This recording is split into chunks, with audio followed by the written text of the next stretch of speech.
Պարոն Սիմոնյան, հարցով առիթ եղել է նաև քննարկել ենք, բայց ամեն դեպքում արձանագրելու համար։ Փաստորեն սա այս ազգային ժողովի վերջին նստաշրջանն է եւ այս նստաշրջանով այս ազգային ժողովը ավարտում է իր աշխատանքը։ Այս նստաշրջանում արձանագրելի է արդյոք, որ 44-օրյա պատերազմի քննիչ հանձնաժողովը, որը ձևավորվել է ազգային ժողովի քաղաքական մեծամասնության կողմից,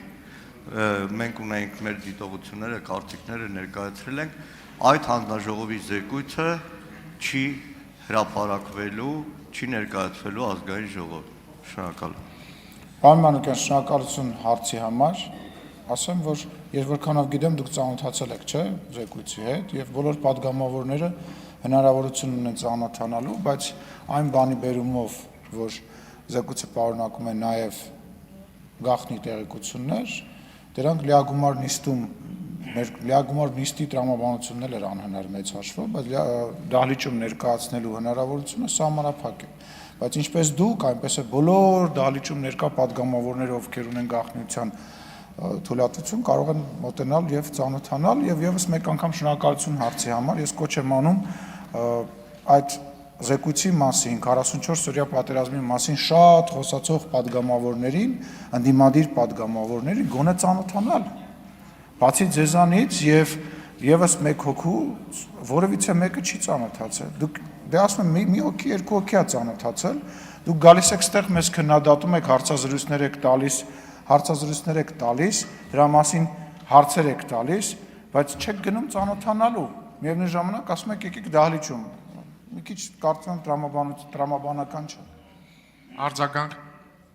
Պարոն Սիմոնյան, չասեցի հրապարակային։ Հիմա համարենք այդ զեկույցը կա թե չկա, որովհետև քննիչ հանձնաժողովը, եթե ձևավորում է, եթե պատրաստում է զեկույց, այդ զեկույցը ներկայացում է ազգային ժողովին։ Հիմա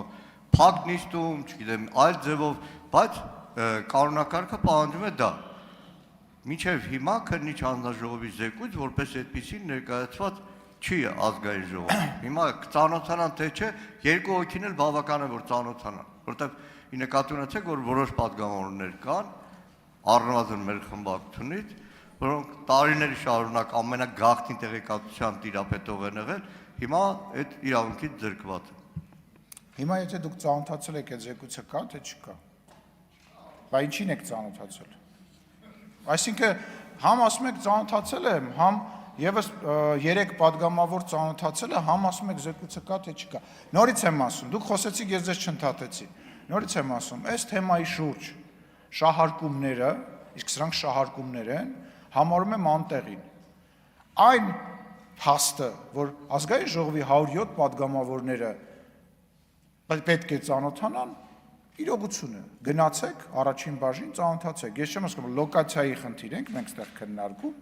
դահլիճը լավն է, լույսը շատ է։ Գնացեք ծանոթացեք։ Ինչի՞ չեք գնացել։ Կես տարի անցել է, ամեն հարցազրույցին մեր լրագրողները, մնացած բոլորը առիթ բաց չեն թողնում սրա մասին խոսելուց։ Եղբայրներ ջան, քույրեր ջան, գնացեք ծանոթացեք։ Ինչ եք ծանոթանում։ Մեզ քննադատում եք, բայց չեք եթում ծանոթանալ։ Ինչի՞։ Պատգամավոր կա գնացել է, մտել է ներս, բացել է, նայել է, ասել է, չէ, շատ է, հետո կնայեմ։ Էսա հա խնդրեմը։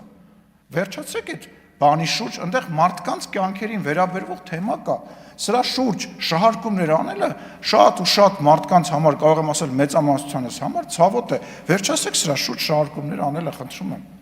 Գնացեք ծանոթացեք։